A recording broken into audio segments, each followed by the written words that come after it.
Bonjour à tous, nous sommes le mardi 16 mai 2017. Alors aujourd'hui, je vais faire une petite séance un petit peu classique, prière, lecture de la Bible, commentaire. Nous allons voir donc en support le Magnificat, notre pain quotidien, et je vais me servir aujourd'hui de deux éditions différentes de la Bible, The Bible, ainsi que la Sommaire d'études que voici.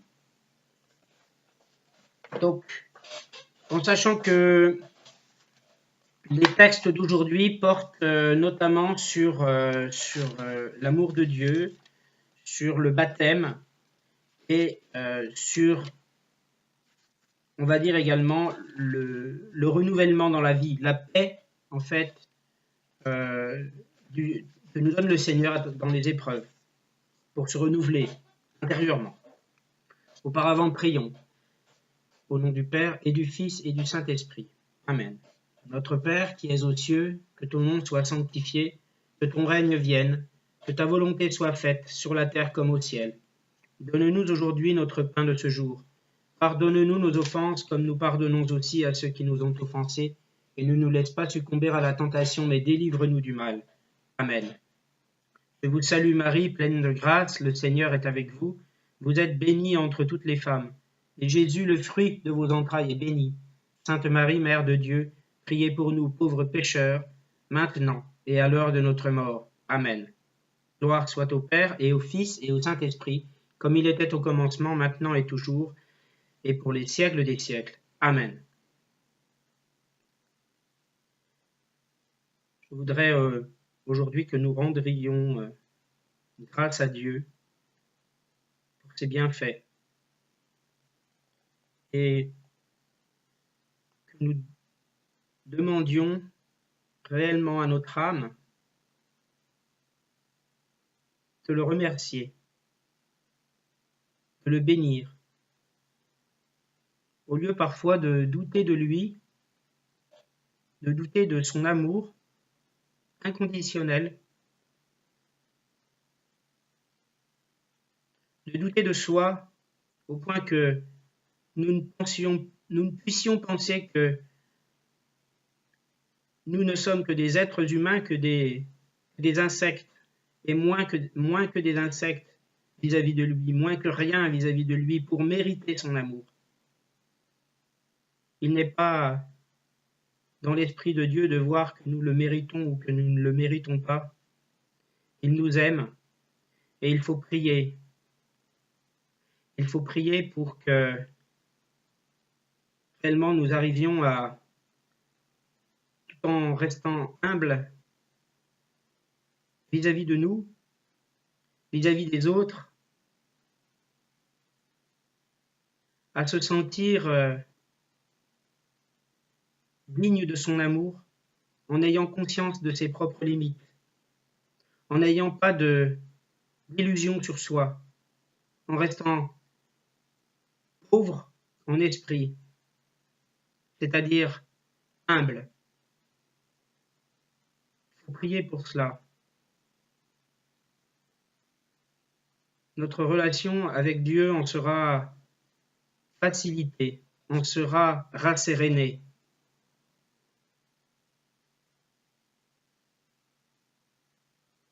Le Seigneur, j'en suis convaincu, nous aime inconditionnellement et ne demande qu'une chose, c'est que nous nous rapprochions de lui. Alors parlons-lui, laissons-nous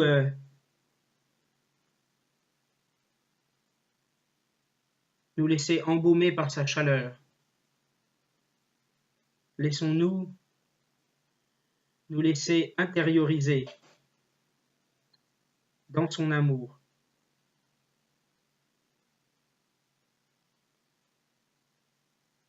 Permettons-nous d'aller boire à sa source d'eau vive, sa source de vie,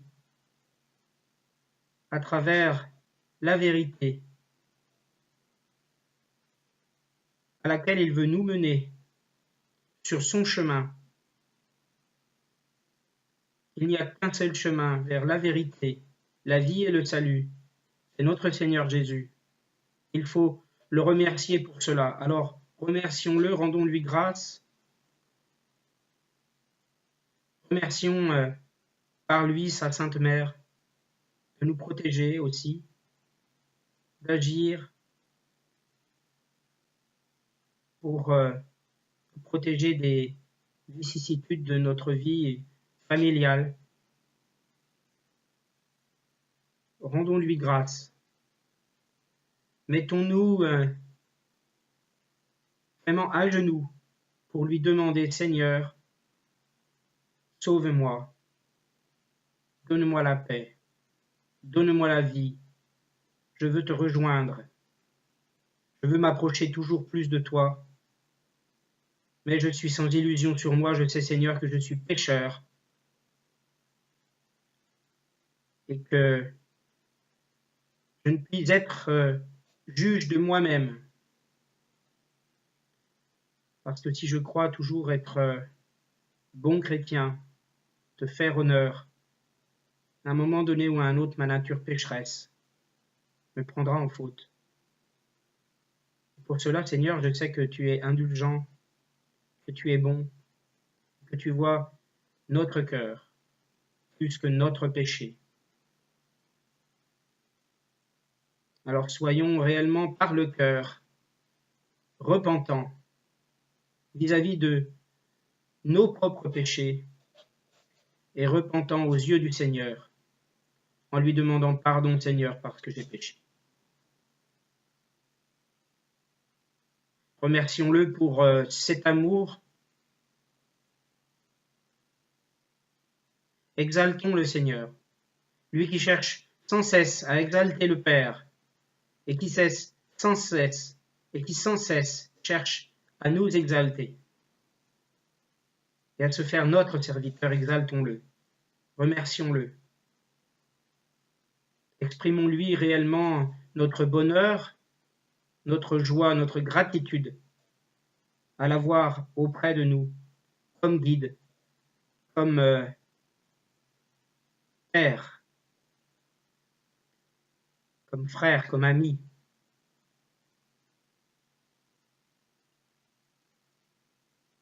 Dans son esprit, dans l'esprit aussi qui l'unit au Père. Remercions-le pour tout cela. Amen.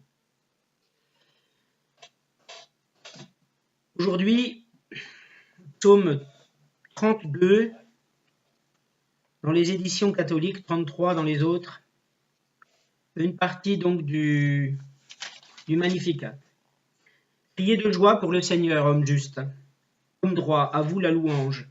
Rendez grâce au Seigneur sur la cithare, jouez pour lui sur la harpe à 10 cordes. Chantez-lui le cantique nouveau, de tout votre art soutenez l'ovation. Oui, elle est droite la parole du Seigneur, il est fidèle en tout ce qu'il fait. Il aime le bon droit et la justice. La terre est remplie de son amour, le Seigneur a fait les cieux par sa parole, l'univers par le souffle de sa bouche. Il amasse, il retient l'eau des morts, des mers, les océans, il les garde en réserve. Que la crainte du Seigneur saisisse la terre, que tremblent devant lui les habitants du monde. Il parla, et ce qu'il dit exista. Il commanda, et ce qu'il dit survint. Le Seigneur a déjoué les plans des nations, anéanti les projets des peuples. Le plan du Seigneur demeure toujours, les projets de son cœur subsistent d'âge en âge. Heureux le peuple dont le Seigneur est le Dieu. Heureuse la nation qu'il s'est choisie pour domaine. Du haut des cieux, le Seigneur regarde. Il voit la race des hommes. Du lieu qu'il habite, il observe tous les habitants de la terre. Lui qui forme le cœur de chacun, qui pénètre toutes leurs actions. Le salut d'un roi n'est pas dans son armée, ni la victoire d'un guerrier dans sa force. Illusion que des chevaux pour la victoire. Une armée ne donne pas le salut.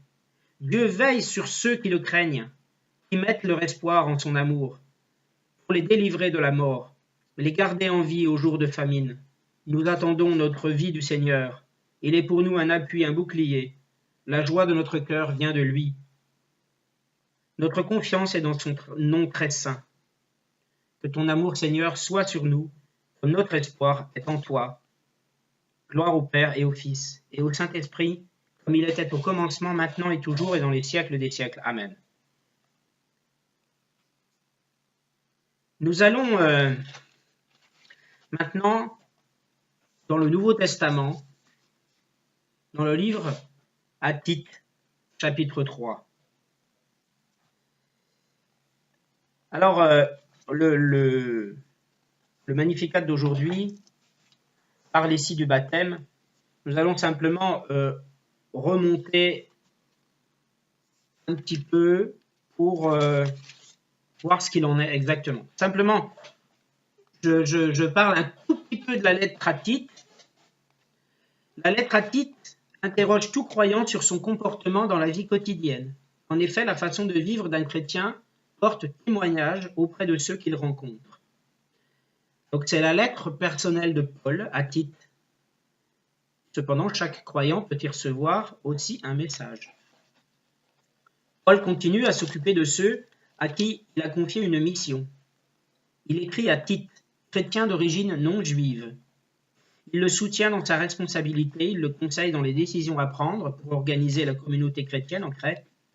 Face aux faux prophètes et aux groupes divers qui constituent la communauté, il défend une ligne constante. Être fidèle à la parole de Jésus, ce n'est pas avoir une opinion, c'est une manière de se comporter. Alors, ça c'est toujours très important, je crois.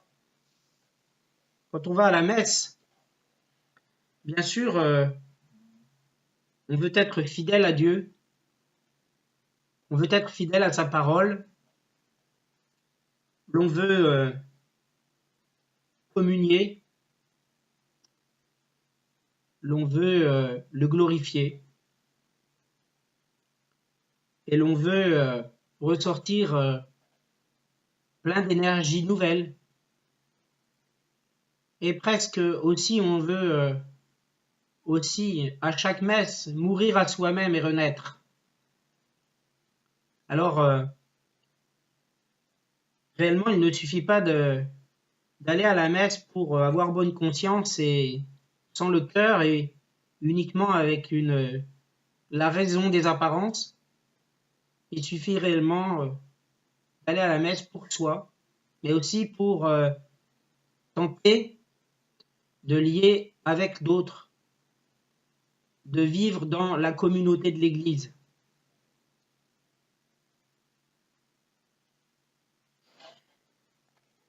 Tite reçoit cette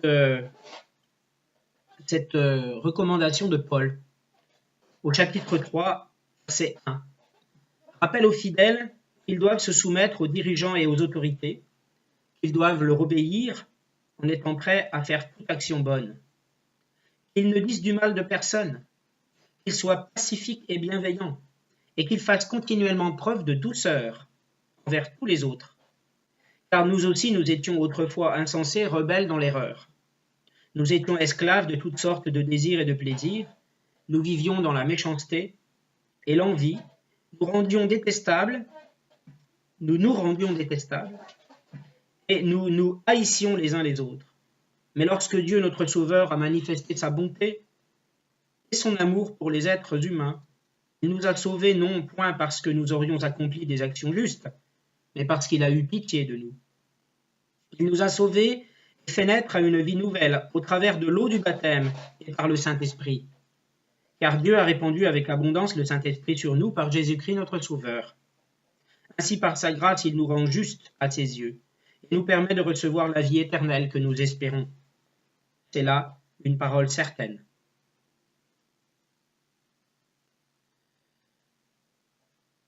Paul marque ici fortement la différence entre un avant et un après. Avant que Dieu sauve gratuitement par son amour, toutes les relations sont faussées.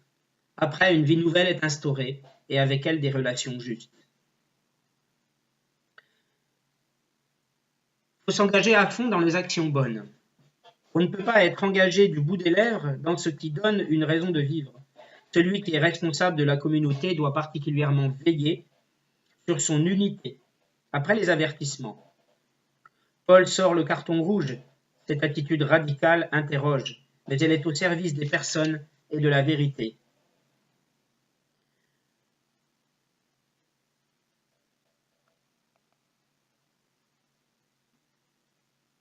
Qu'est-ce qui nous fait vivre dans la foi? Déjà, en amont, c'est le baptême. Le baptême par l'eau. Nous recevons le Saint-Esprit par le baptême. Nous recevons les germes du don de la foi par le baptême.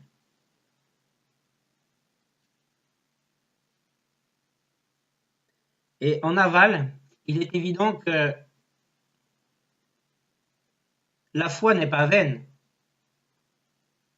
Parce que c'est bien beau d'avoir la foi. Mais pour aller où? Eh bien, il y a l'espérance. L'espérance que nous serons sauvés. Que Dieu sera là dans notre vie, toujours et encore. Parce que nous allons lui rester fidèles, lui rendre grâce, lui rendre honneur, le remercier, le prier. Toujours dans l'humilité vis-à-vis de soi-même et des autres. Et nous allons lui faire confiance, totalement, jusque dans les difficultés.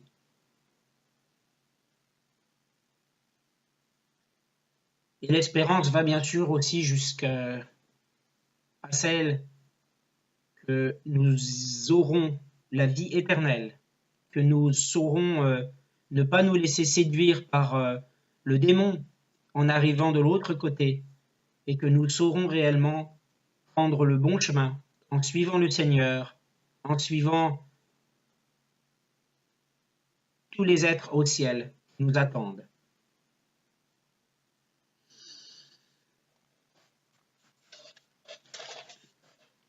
Nous allons maintenant voir les actes des apôtres au chapitre 14. Au chapitre 14, il est question d'une mission, en fait. Il est question d'une mission de Paul et Barnabas.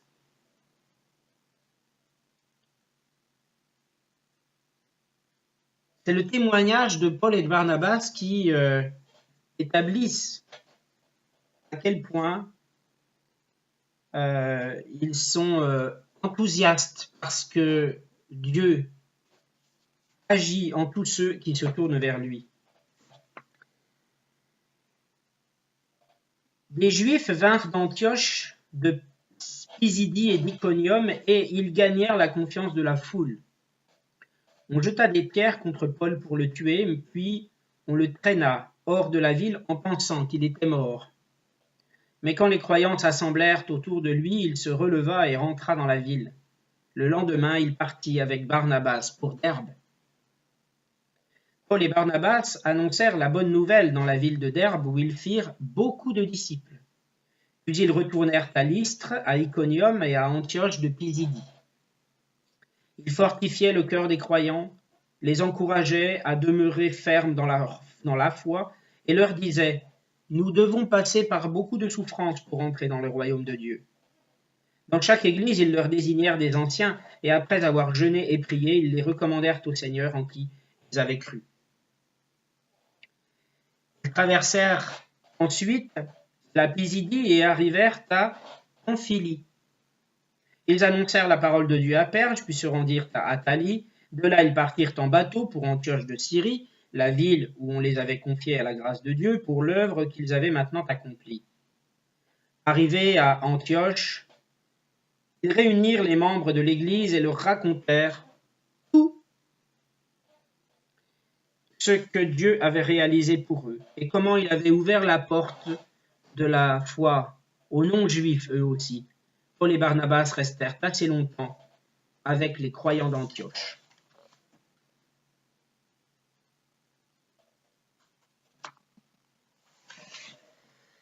Comme quoi la foi peut être réellement très très forte pour convertir, pour attirer les gens vers l'amour de Dieu.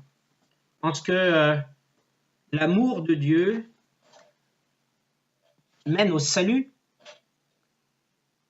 parce que seul l'amour de Dieu mène au salut. La foi, mais l'amour de Dieu, son amour. Le message de Dieu est amour avec un grand A.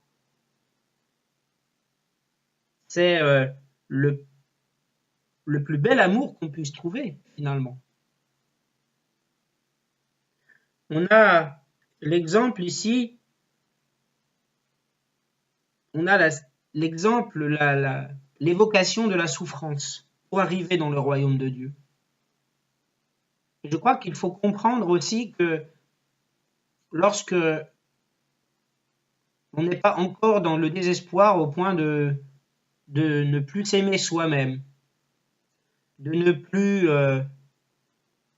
réellement avoir envie de vivre, de ne plus avoir du tout le goût de vivre, et d'avoir même envie d'en finir, on est dans le désespoir. Et alors, on ne s'aime pas, on est vraiment au plus bas. Notre cœur peut être prêt alors à accueillir le Seigneur. Parce que nous avons su mourir à nous-mêmes. Alors bien sûr, il ne faut pas... ce n'est pas un critère nécessaire et suffisant pour avoir la foi. Mais du moins, la souffrance, c'est dans la parole, mène au royaume de Dieu. Et la souffrance peut être évidemment rencontrée dans toutes les couches de la société. Alors, si on est malheureux, il faut vraiment se poser des questions. Si on est dans un certain désespoir, eh bien, il faut s'en remettre au Seigneur. Et je le sais, je suis un exemple vivant. J'ai été sauvé de mon désespoir. Je ne suis pas sauvé de mes péchés, pas encore. Bien sûr, le Seigneur est venu sur terre pour racheter le péché des hommes, mais je ne suis pas sauvé. Je serai sauvé si je décide de continuer, si je décide de ne pas un jour me laisser séduire par le mal, si je décide toujours de faire progresser ma foi dans le Seigneur et alors de me diriger toujours vers mon attachement au Seigneur, mon amour pour le Seigneur, en reconnaissance de son amour pour moi. Et alors, j'accepterai de mourir pour lui, de mourir vraiment sur terre, de mourir dans mon esprit pour lui, afin de le suivre au paradis, afin de le suivre jusque dans la vie éternelle. Prenons l'évangile de Jean, au chapitre 14, versets 27-31.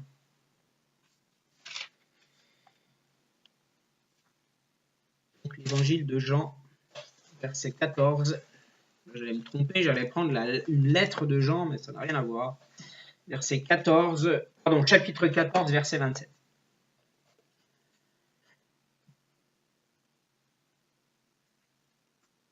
Ici, Jésus promet le Saint-Esprit. Je pars, mais je vous laisse la paix. C'est ma paix que je vous donne. Je ne vous la donne pas comme le monde la donne. C'est pourquoi ne soyez pas troublés et n'ayez aucune crainte en votre cœur. Vous m'avez entendu dire que je pars, mais aussi que je reviendrai auprès de vous. Si vous m'aimiez, vous seriez heureux de savoir que je vais au Père, car le Père est plus grand que moi. Je vous ai prévenu dès maintenant afin que ces choses arrivent, pour qu'au jour où elles se produiront, vous croyiez. Désormais, je n'aurai plus guère l'occasion de m'entretenir avec vous, car le dominateur de ce monde vient. Ce n'est pas qu'il ait une prise sur moi, mais il faut que les hommes de ce monde reconnaissent que j'aime le Père et que j'agis conformément à ce qu'il m'ordonne. Levez-vous, partons d'ici.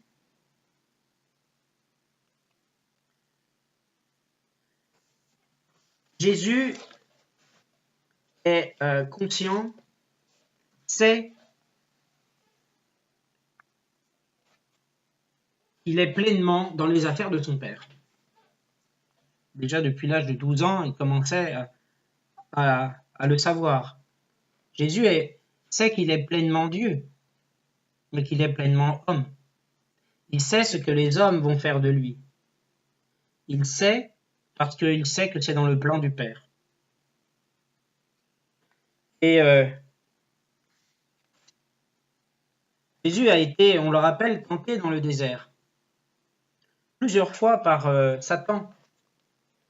Et il a toujours été inspiré par le Saint-Esprit pour lutter contre les tentations.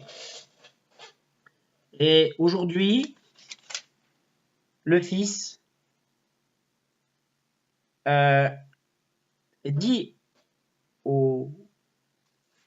à ses disciples, je vous laisse ma paix, je vous donne la paix. Allez, voilà, que votre cœur ne soit pas bouleversé ni effrayé, vous avez entendu ce que je vous ai dit, je m'en vais et je reviens vers vous. Si vous m'aimiez, vous seriez dans la joie puisque je pars vers le Père, car le Père est plus grand que moi. Jésus est conscient que le Père est plus grand que lui. Or, lui, le Père, ne cesse d'exalter le Fils, parce que le Père, en tant que Père, n'existe que par le Fils. Alors, je crois qu'il faut réellement calquer cette humilité dans notre vie. Parce que si lui, Jésus, le Seigneur, a su se rendre humble vis-à-vis de son Père, alors nous pouvons nous rendre humbles vis-à-vis de Dieu, vis-à-vis des autres, vis-à-vis de soi-même. Surtout, le Seigneur agit comme le Père lui a commandé. La parole du Seigneur, c'est la parole du Père. Aujourd'hui, bien sûr, ils ont toujours, de toute éternité, été trois personnes en un seul Dieu.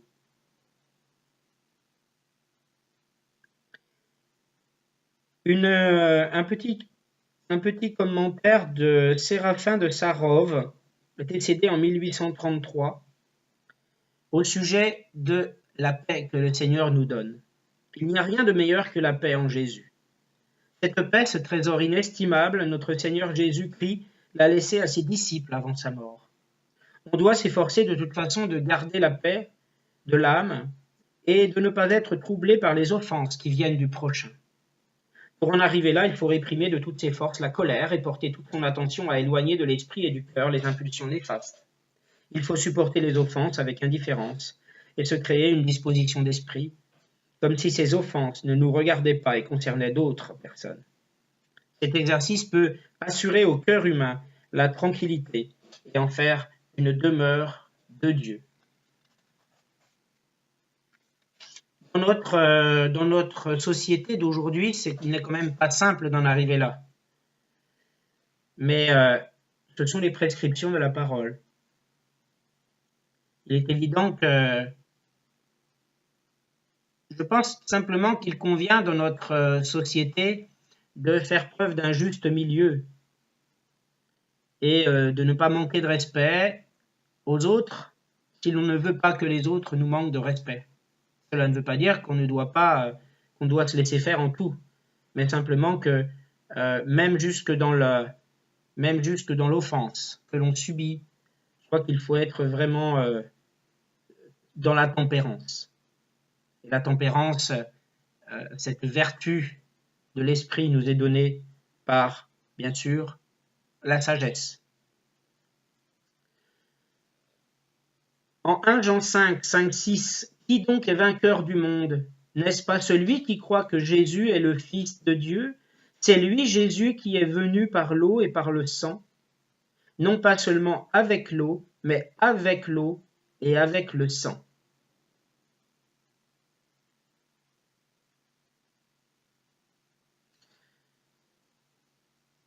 Le sang, c'est la vie.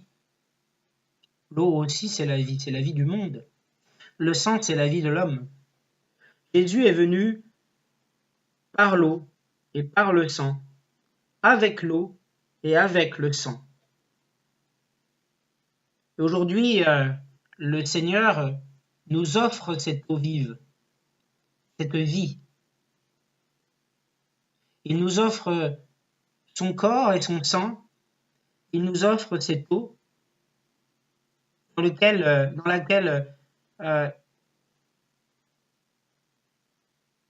qu'il était dans le ventre de Marie, il a baigné. Et cette eau était bien sûr vouée à être la vie offerte à tous les hommes, la vie de l'esprit. Voilà, c'est tout ce que je trouve à dire sur le sujet. Je pense que nous pouvons arrêter ici. Sauf, j'ai oublié sur notre pain quotidien, il est question aussi de l'amour du Seigneur, et on va le chercher en 2 Corinthiens chapitre 5, versets 11 à 12.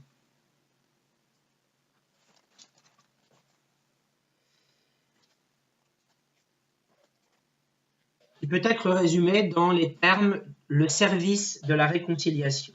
Nous savons donc ce que signifie révérer le Seigneur. C'est pourquoi nous cherchons à convaincre les hommes, et Dieu sait parfaitement ce que nous sommes. J'espère d'ailleurs que dans votre conscience, vous le savez vous aussi. Nous ne nous recommandons pas à nouveau auprès de vous. Nous voulons seulement vous donner de bonnes raisons d'être fiers de nous. Ainsi, vous saurez répondre à ceux qui trouvent des raisons de se vanter dans les apparences et non dans leur cœur.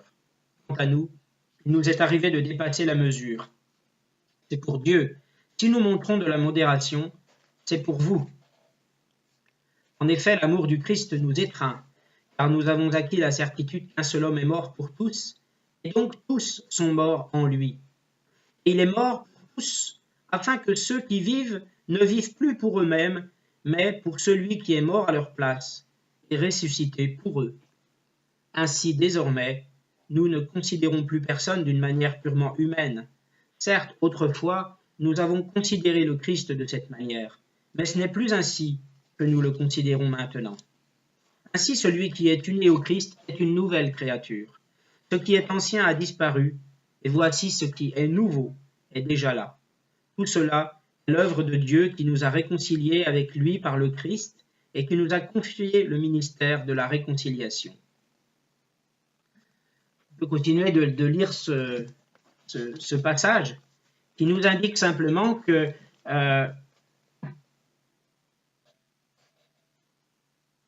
Jésus est ressuscité pour nous. Il est mort et ressuscité pour nous. Quoi de mieux pour lui en être reconnaissant que de mourir et de ressusciter pour lui? C'est quoi mourir et ressusciter? C'est pas là que d'un seul coup, je me mets un couteau dans le cœur et puis que par la grâce de Dieu, j'espère qu'il va me ressusciter. C'est pas au sens littéral du terme, c'est pas au sens physique du terme, mais au sens purement spirituel du terme. Nous, en tant qu'êtres humains, nous n'allons pas comme lui ressusciter, monter aux cieux et le rejoindre. C'est pas dans la parole, c'est pas prévu dans les textes. Ce qui est prévu dans les textes, c'est quand il reviendra dans la gloire et nous monterons au ciel avec lui. Mais simplement, ce n'est pas compliqué. Avoir la foi, c'est quoi? C'est mourir de son ancienne vie et ressusciter dans un cœur nouveau, dans un esprit nouveau, qui soit dans la foi. Dans la foi, qui n'est pas une obligation intellectuelle, qui n'a pas de rapport avec une crainte plus ou moins diffuse de ne pas aller au paradis si on ne croit pas en Dieu, de se forcer à croire. Simplement, la foi vient aussi par la pauvreté en esprit, par l'humilité. et aussi parfois, comme je le disais aussi tout à l'heure, par le désespoir.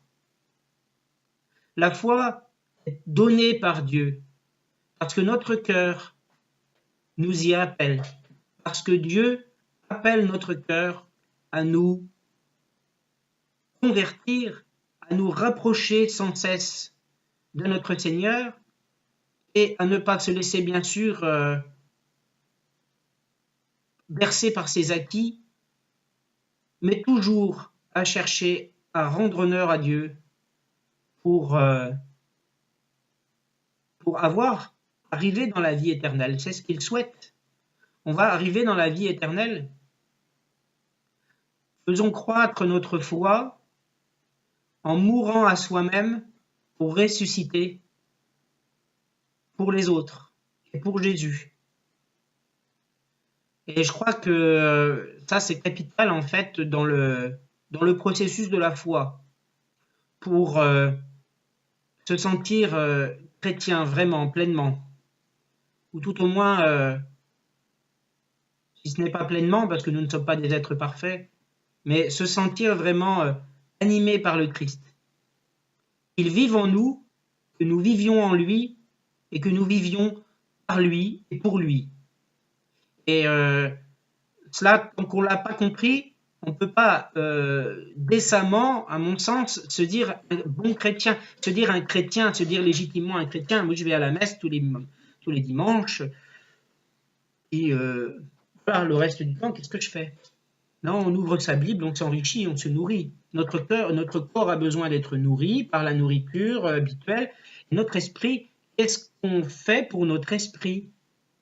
Alors, on reste fidèle au Seigneur et quoi de mieux que bien de chercher toujours à faire progresser sa foi. Et si l'on veut, bien sûr, en se disant mais je ne suis toujours pas assez bon, je ne suis toujours pas assez digne, je ne me sens pas assez digne. Et à un moment donné ou à un autre, les étapes de notre vie vont nous mener justement à mourir de nouveau à nous-mêmes pour ressusciter encore dans une autre vie, dans un nouvel esprit. Moi, je le vis sensiblement avec les années qui passent. Tout ce que je dis là, je n'ai pas l'impression que c'est ma raison pure qui le dit. C'est tout simplement mon cœur qui parle.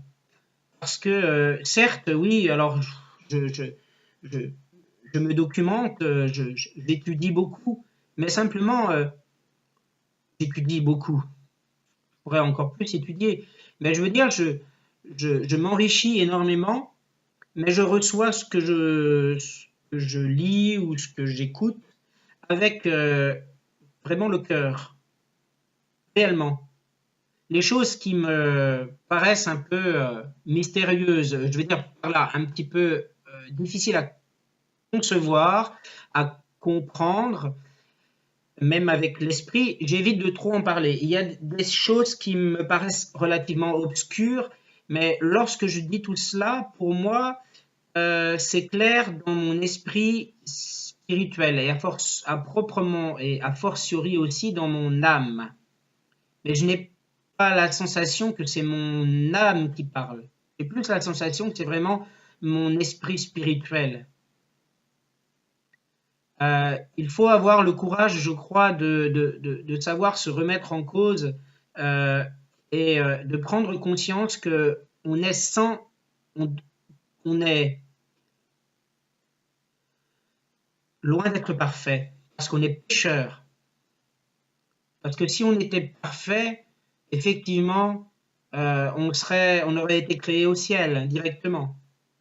La terre, l'homme sur la terre, le plus bas niveau de la création, est bien sûr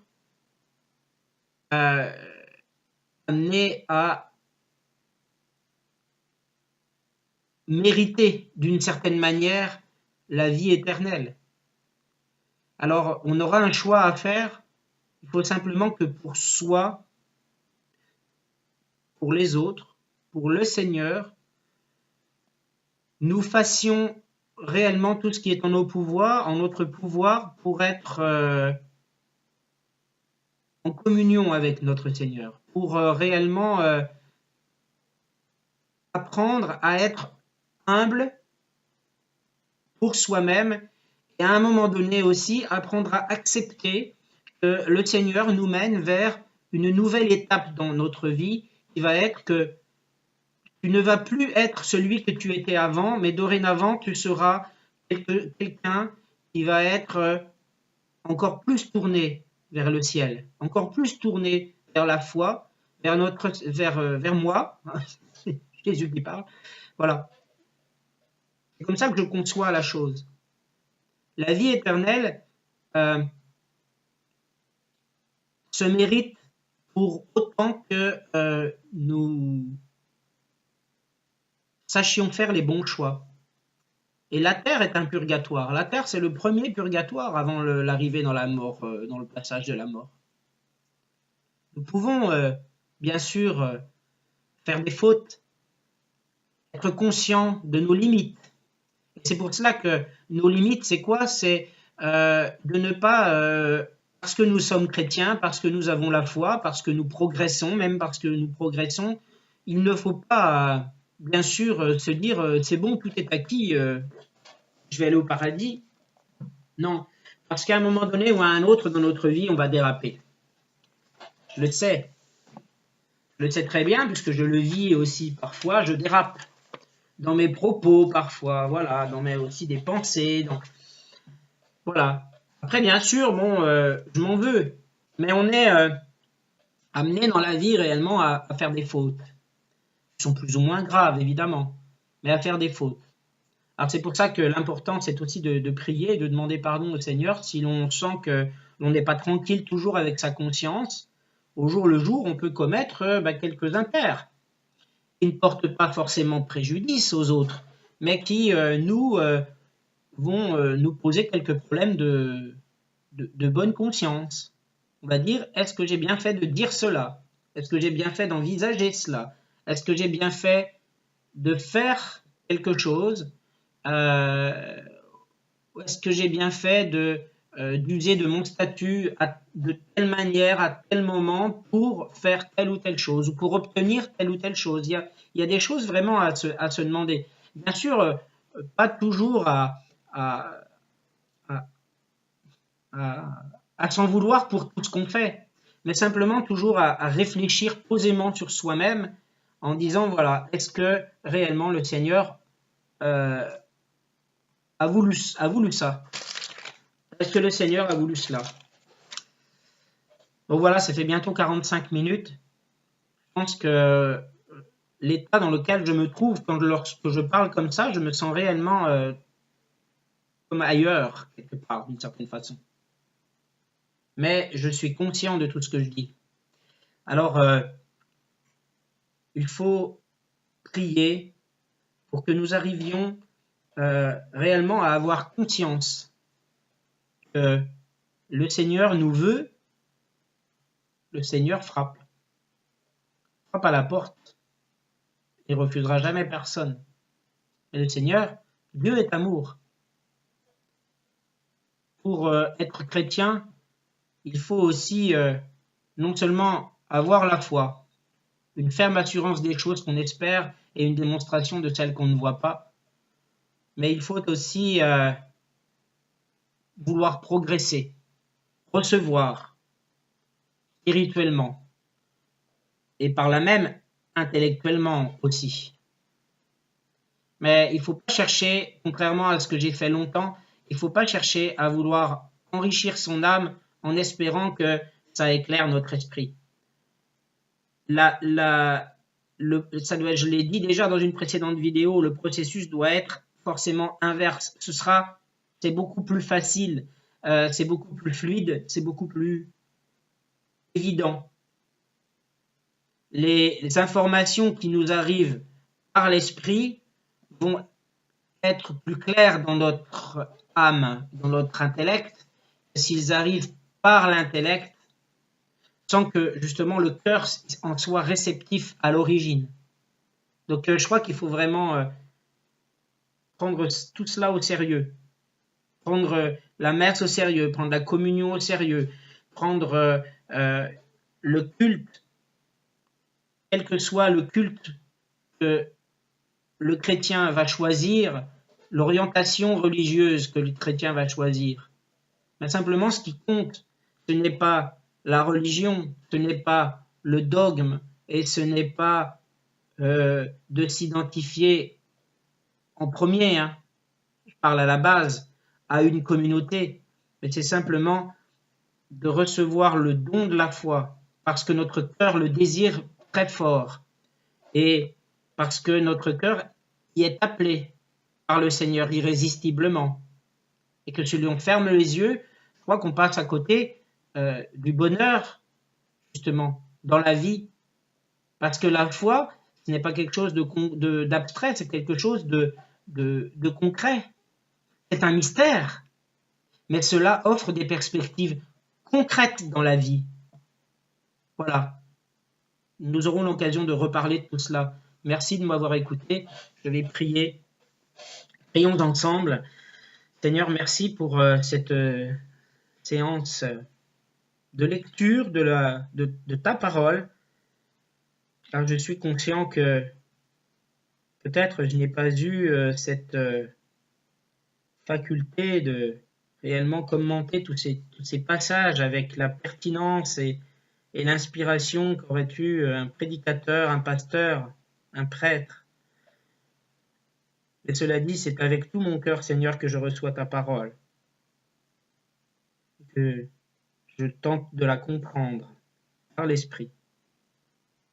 Merci de me donner, Seigneur, tous ces moments où je peux partager réellement la parole, où je peux lire en toi, car je sais que toi aussi tu lis en moi, tu lis même beaucoup plus clairement en moi, puisque tu sais tout, tu es omniscient. Alors merci, Seigneur, pour tous ces moments que tu me fais vivre avec toi. Je veux te renouveler cette demande, Seigneur, de protéger les miens, notamment mes petits-enfants, et de permettre à l'avenir que, bien voilà, d'entendre les prières que j'adresse à la Vierge Marie, à ta très sainte Mère, afin que ce nœud se défasse. Merci Seigneur. Je veux continuer à cheminer avec toi. Je veux que tu me montres encore le chemin, la vérité. Que tu me délivres cette vérité, que tu me la révèles et réellement avoir la vie avec toi. Et je suis prêt à mourir à moi-même pour ressortir avec des acquis spirituels qui soient vraiment meilleurs, tournés vers le bien, plus que vers le mal. Amen. Merci à tous et à bientôt pour une prochaine vidéo.